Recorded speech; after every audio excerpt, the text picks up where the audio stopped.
The message arrived broken and filled with static noise that made it hard to understand what was being said. Commander Daniel Price stood very still on the bridge of his ship called the Valiant, and his hands gripped the metal edge of the control panel so hard that his knuckles turned white. The message had traveled through space for 3 whole days, before it finally reached them, and it came from a place called New Haven Colony, where 40,000 people lived and worked. The voice in the message belonged to Karen White, who was in charge of running the colony, and she sounded terrified when she spoke. She said they were under attack by ships they had never seen before, and these strange ships would not answer any of their calls or messages. The aliens were just attacking without saying anything at all. Then the message cut off completely, and there was only the empty sound of nothing coming through the speakers. Lieutenant Jake Morrison sat at his station checking all the screens and displays in front of him, and his face looked pale and worried. He turned to look at Daniel and told him that all contact with New Haven was gone. There was no emergency beacon sending out signals, and there were no distress calls coming through. Everything was just silent and dead. Daniel felt something cold settle deep in his chest like a block of ice that would not melt. He knew that New Haven was not just some empty outpost in space. It was a real home to families and children and scientists who had spent many years turning that distant world into a place where humans could actually live and breathe and grow food. Now it was silent, and that silence meant something terrible had happened. He asked Jake about the other colonies and watched as the younger man checked his instruments with shaking hands. Jake looked up after a moment, and his voice was barely a whisper when he said that Frontier Station was also silent. Providence Colony had stopped transmitting. Henderson's world was not responding. All 6 of the outer colonies had gone dark within just 3 days. The bridge became so quiet that Daniel could hear his own heartbeat pounding in his ears. 6 colonies meant almost 200,000 people, and all of them had stopped talking to Earth at the same time. This was not some kind of equipment failure or communication problem. This was something much worse, and Daniel knew it in his bones. He gave orders quickly and firmly, even though his mind was racing with terrible thoughts. He told his crew to contact Admiral Peter Grant at Earth Command right away, and to make it a priority 1 emergency call. He also told them to calculate the coordinates for a jump to where New Haven should be. The crew moved fast to follow his commands, and Daniel stood there staring at the tactical display that showed all 6 colonies marked with flashing red warning lights. When Admiral Grant appeared on the communication screen, his face looked old and tired, and the lines around his eyes seemed deeper than Daniel remembered. Daniel did not waste time with formal greetings or polite words. He simply told the Admiral that all the outer rim colonies had stopped transmitting, and that the last message from New Haven said they were being attacked by unknown enemies. The Admiral's expression became hard like stone, and he gave Daniel new orders. The Valiant was to jump to New Haven immediately and find out what had happened there and report back everything they discovered. Grant said he was sending the 3rd and 5th fleets to protect the inner colonies closer to Earth, because if someone was attacking human settlements, then Earth needed to know who they were and why they were doing this. Daniel acknowledged the orders, and the Admiral added one more thing in a quieter voice. He told Daniel to be careful out there because nobody knew what they were dealing with or how dangerous it might be. Then the screen went dark, and Daniel was left alone with his thoughts and fears. 3 hours later, the Valiant jumped into hyperspace carrying 312 crew members toward answers that none of them really wanted to find. The journey through hyperspace always felt strange and unsettling, like reality itself was bending around the ship. When they finally dropped back into normal space, at the edge of the New Haven system, everyone held their breath, waiting to see what they would find. What they found was worse than the darkest nightmare any of them could have imagined. The colony was not just damaged or destroyed. It was completely gone, as if it had never existed at all. Lieutenant Amy Stevens was working at the sensor station, and she looked at her screens with wide, shocked eyes. From their position in orbit above the planet, she could see strange patterns on the ground where buildings had once stood. Now there was only burned and blackened Earth in perfect squares and rectangles where homes and factories and farms had been. Amy's voice shook when she reported that her sensors were detecting massive energy signatures that matched the kind of damage that plasma weapons would make. But this was not the random destruction of a battle or a war. The attackers had systematically and carefully erased every single structure and every installation. They had even destroyed the agricultural domes where food was grown. Daniel asked the question even though he already knew what the answer would be. He asked if there were any life signs down on the planet. Amy just shook her head slowly and said there were none. There were also no bodies and no debris and no wreckage. It was as if the aliens had removed every single trace that humans had ever been there. Jake pulled up footage from the colony's automated satellites that had survived the attack and were still recording everything from orbit. The entire crew watched in complete silence as alien ships appeared on the screens.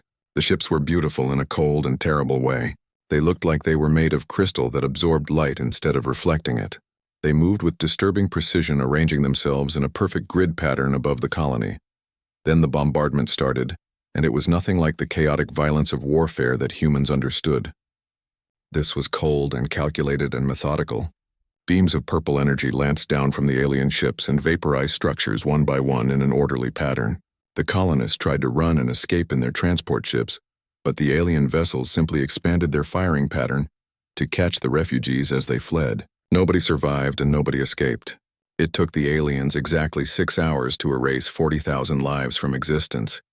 Amy's voice suddenly cut through the shocked silence on the bridge, and she said they had incoming ships. 4 contacts were approaching, and they had the same energy signatures as the vessels in the recorded footage. The alien ships had come back. The bridge of the Valiant erupted into controlled chaos as every crew member rushed to their battle stations. Daniel felt his heart hammering in his chest, but he kept his voice calm and steady when he gave the order for Red Alert. He told the helmsman to begin evasive pattern Delta, and he told the weapons officer to target the lead alien vessel. Everyone moved with practiced efficiency, even though fear hung heavy in the air around them.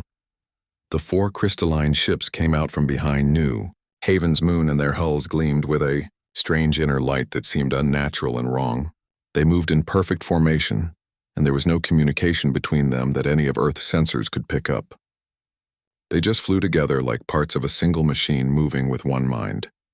Lisa Campbell was working the communication station, and she reported that the aliens were not sending any messages or hailing signals. They were not even acknowledging that the Valiant existed. The alien ships just kept coming closer in their perfect geometric pattern. Daniel made his decision quickly. He told his weapons officer to fire and make the aliens notice that humans were not going to run away or surrender without a fight. The Valiant's railguns roared to life and sent tungsten penetrators screaming across the empty space between the ships. The metal rounds traveled at a fraction of light speed and struck the lead alien vessel's shields, which flared bright purple before absorbing all the impact. The alien ship did not even slow down or change course. Jake reported from his station that the target's shields were holding strong and the aliens were not returning fire. They were just maintaining their course and speed as if the Valiant's attack had meant nothing at all. That was when Daniel understood the terrible truth. These alien ships did not see the Valiant as a threat or as an enemy to fight. They saw it as just another structure that needed to be erased from existence. Daniel shouted orders to put all available power into the forward shields. He told the helmsman to get them out of there at maximum speed. The Valiant's engines roared to life, pushing the ship away from New Haven as fast as the vessel could possibly go.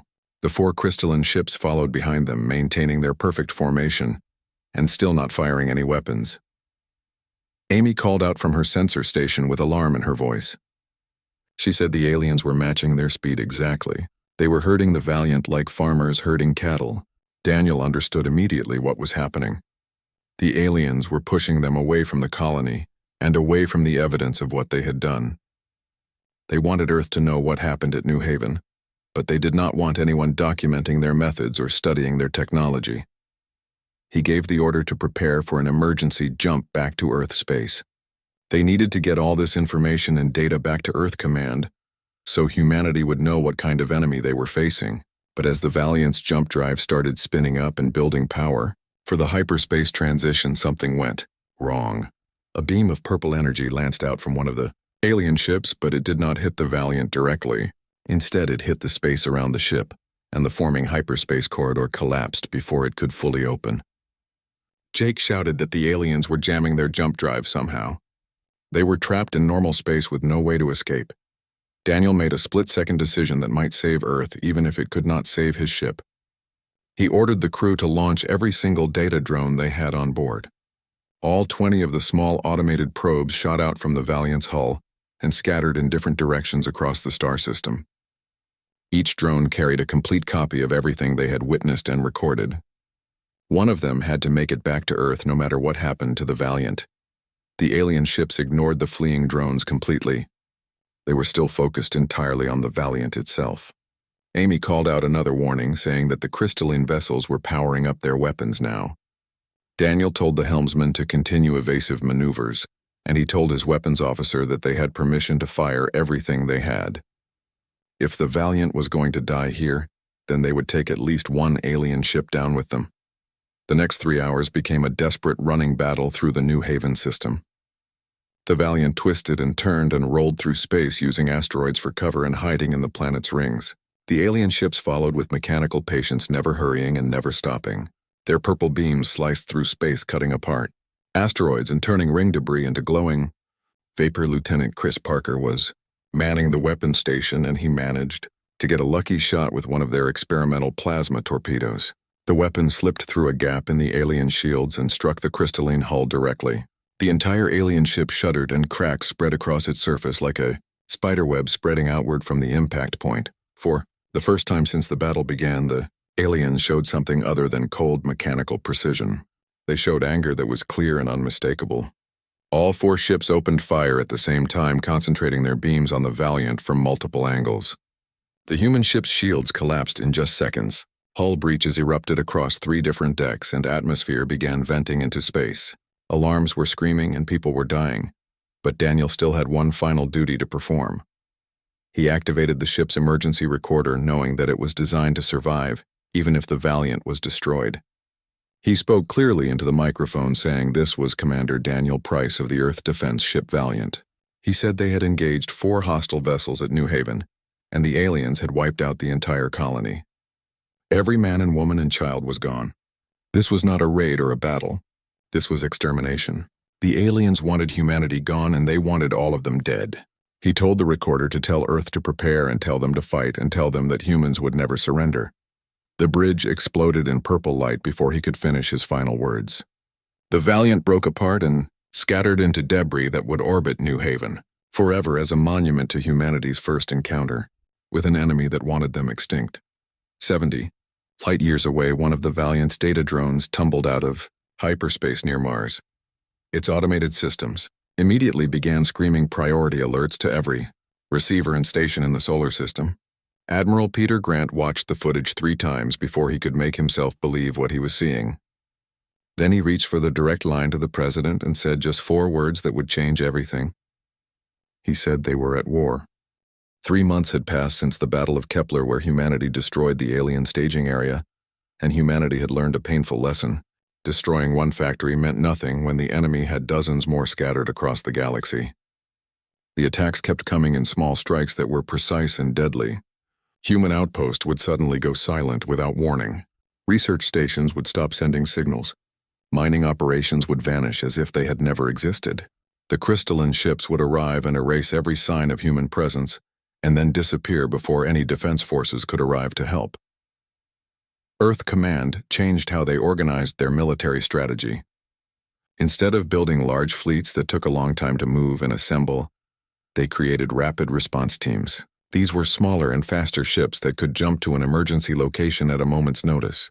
Captain Laura Mitchell commanded one of these teams aboard a ship called the Striker, which was a light cruiser designed for speed and hitting power. Her crew of 85 people was handpicked, and every single one of them was a veteran who had survived either the Kepler battle or the many skirmishes that came after it. Lieutenant Ben Harris was working at the sensor station when he suddenly called out that he was picking up a distress beacon. It was coming from Titan Research Station, and the message said they were under attack right now at this very moment. Laura jumped to her feet immediately and asked how far away they were. Ben told her it was 12 light years and they could be there in 20 minutes if they jumped right away. Laura did not hesitate. She gave the order to jump and told all hands to go to battle stations. The Striker was a small ship, but she could handle the hyperspace transition smoothly and quickly. When they emerged near Titan Station, they arrived in the middle of complete chaos. 5 crystalline ships were orbiting the small research facility. and their purple beams were methodically carving through the station's modules one by one. Laura could see escape pods fleeing in every direction, carrying the research staff away from the dying station. She ordered her weapons to go hot and told them to target the alien engines. She said they needed to keep the crystalline ships here long enough for backup forces to arrive. The Striker dove straight into the fight with its railguns firing rapidly. 2 of the alien ships broke away from the station to engage the human vessel, but that was exactly what Laura wanted to happen. As long as the aliens were focused on fighting her, then the research staff could escape safely. Ben reported something unusual that caught his attention. He said there was a 7th ship holding back away from the main battle. It was different from the others. It was larger and had a more complex design than the standard crystalline vessels they had seen before. Laura pulled up the sensor image on her main screen. Ben was absolutely right. This ship was not made of pure crystal like the others. It had organic-looking components and structures that seemed to shift and flow like living tissue. Laura realized what she was looking at. This was a command ship. If they could take it down, they might actually learn something useful about these aliens who were trying to wipe out humanity. It was risky because the Striker was outnumbered and outgunned, but this was the first time they had seen anything beyond the standard drone ships. This might be their only chance to capture real intelligence about the enemy. She told her helmsman to plot an intercept course for the command ship. She told engineering that she needed every bit of power they could give her. They were going hunting. The Striker accelerated hard and burned past the drone ships, heading straight for the commander. The aliens responded instantly, and all 5 drone ships turned and converged on the human vessel. Laura muttered that this was going to be very tight. The Striker twisted and rolled through space while its armor plating vaporized under the purple beam fire. But Laura's pilot, Lieutenant Kevin Ross, was the best in the entire fleet. He threaded the needle between incoming fire beams and kept them alive through a combination of pure skill and incredible luck. They closed to within 1,000 kilometers of the command ship. Laura could see it much more clearly now through the viewport. The crystalline structure was like a shell or protective covering, but inside that shell something organic was moving, something that was actually alive. She gave the order to fire everything they had. The Striker unloaded its entire weapons complement in just 3 seconds. Railgun rounds and missiles and plasma torpedoes all targeted on the command ship's forward section. The ship's shields flickered and died. The crystalline hull cracked and shattered. Then for the first time in the war, humanity heard an alien voice. It was not speech in any normal sense. It was a sound that bypassed the ears completely and resonated directly inside the mind. Laura felt pain and anger, and underneath those emotions, something else. She felt fear coming from the aliens. The command ship lurched as its systems began failing. Laura watched as the organic components inside the crystal shell began to writhe and dissolve like they were melting. Ben shouted that the aliens were self-destructing. He said his sensors were reading a massive energy buildup inside the command ship. Laura screamed at her helmsman to get them out of there, but it was already too late. The command ship exploded, but not in a normal detonation. It released a wave of purple energy that washed over the Striker. Laura felt it pass through the ship and through the hull and through her own body. It did not hurt, but it felt completely wrong, like reality itself was being rewritten for just a moment. When the energy wave passed, the alarms were blaring across every station on the bridge. The 5 drone ships had stopped moving. They were frozen in space like puppets whose strings had been cut. Laura called for a status report. Kevin told her that engines were online and weapons were offline, but life support was working normally. He also said that all the alien ships were dead. When the command ship went down, it took all of them with it. Laura stared at the frozen alien vessels floating dead in space. They had won this battle. But more importantly, they had learned something crucial about the enemy. The drones were controlled remotely by the command ships. They were not independent. Take out the command ship and everything it controlled would die with it. The war room deep beneath Earth Command headquarters had become President Helen Martinez's second home. For 6 months, she had spent more time in this underground bunker than in her actual office coordinating humanity's defense against an enemy that seemed impossible to stop. Admiral Peter Grant stood before the holographic display, showing the current position of all human forces. Red markers indicated where alien attacks had occurred, and they outnumbered the blue markers of human positions by 3 to 1. Grant spoke bluntly, without sugarcoating the truth. He said they were losing. Despite their victory at Kepler and despite the tactics they had developed, they were still losing ground. The aliens had more ships and more resources, and they did not care about casualties. For every command ship humanity destroyed, 2 more would appear to take its place. President Martinez asked what options they had left. She said they could not evacuate the outer colonies fast enough, and they could not build ships quickly enough to match the alien numbers. Dr. Alan Porter stepped forward into the light. He was the head of Earth's Advanced Weapons Research Division, and he was young for his position at only 37 years old. His work on the experimental weapons used at Kepler had saved countless lives. He said there might be another way, but it was not a defensive strategy. It was offensive, and it was final. If it failed, then humanity would have shown their hand with nothing to fall back on. Martinez ordered him to explain what he meant. Alan activated a new display on the holographic projector. It showed a star map with one system highlighted in pulsing red light. He said they had been analyzing data from every single alien encounter. Captain Mitchell's interaction with the cleaner command ship had given them crucial information. The aliens called themselves cleaners, and they saw themselves as maintaining galactic order by removing species they considered mistakes or threats. Grant said impatiently that they already knew that part. Alan nodded and continued. He said they did not know where the aliens coordinated from until now. Captain Mitchell's ship had recorded quantum fluctuations during her encounter with the massive cleaner vessel. They had traced those fluctuations back to their source. Alan zoomed in on the highlighted system. This was in the Orion Nebula cluster in a system the aliens called the Core. It was where their central intelligence lived. It was where they coordinated every cleaner fleet in this entire sector of the galaxy. The room fell completely silent. Martinez spoke slowly, saying that Alan was suggesting they attack the alien homeworld. Alan corrected her.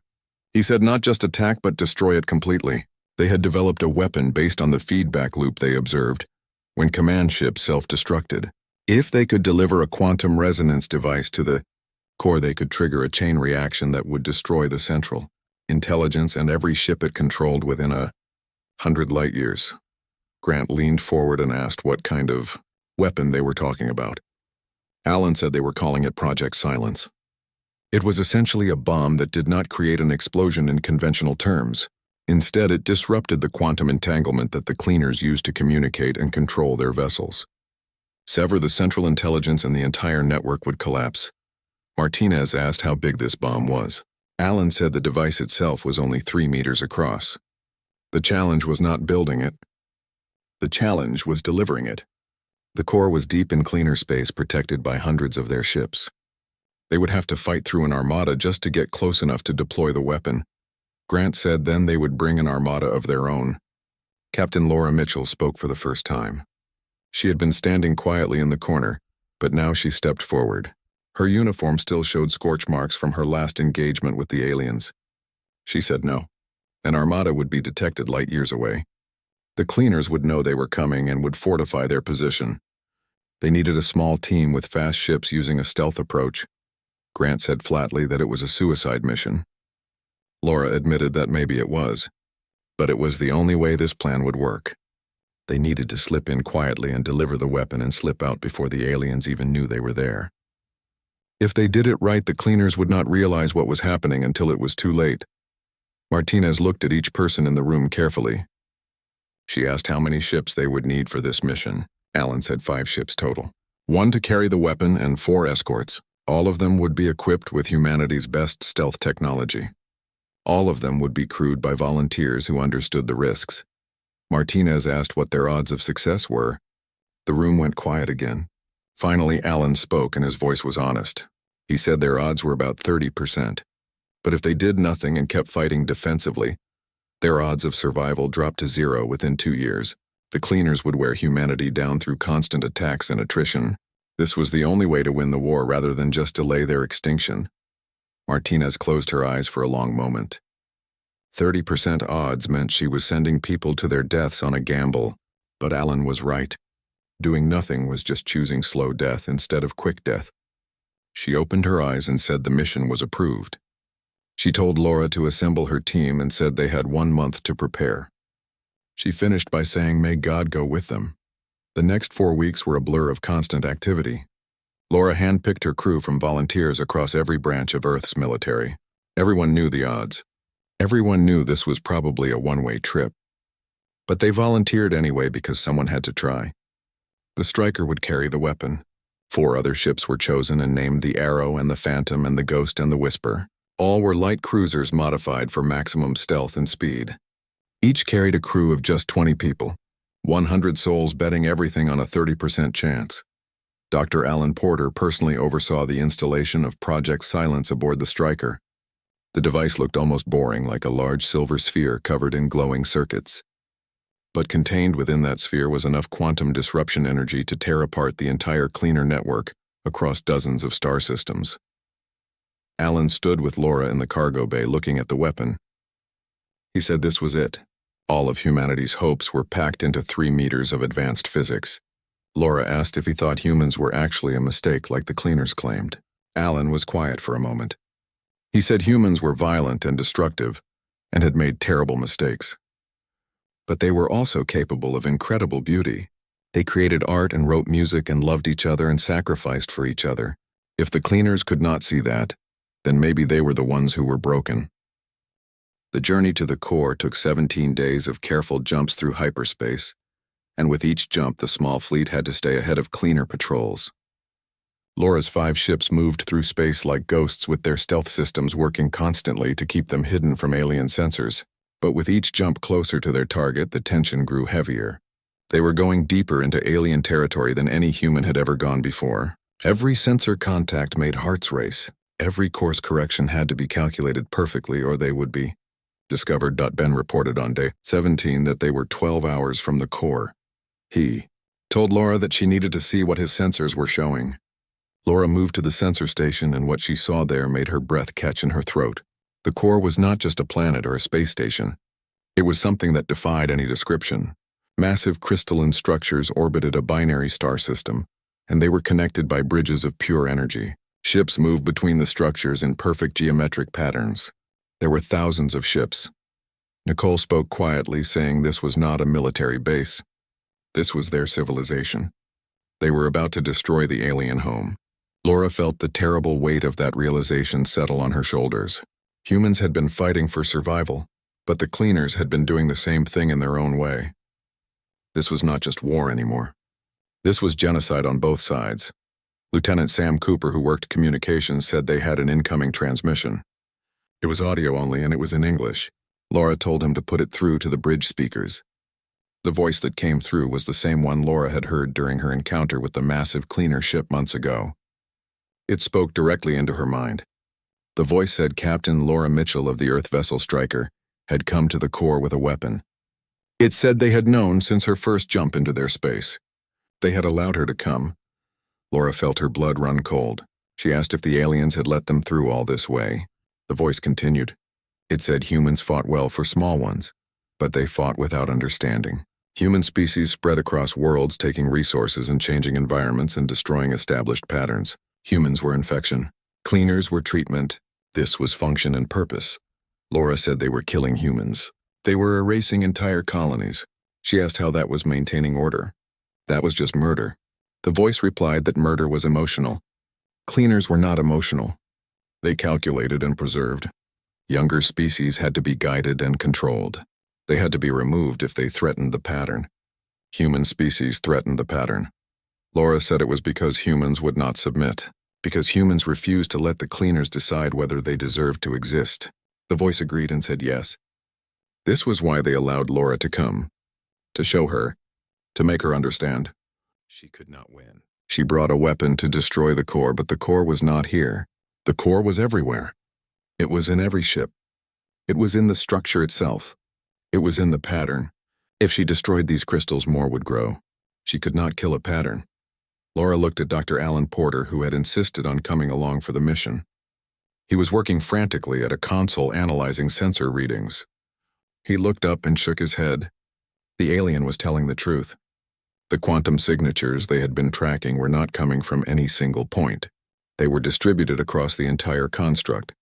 Project Silence would not work the way they had planned.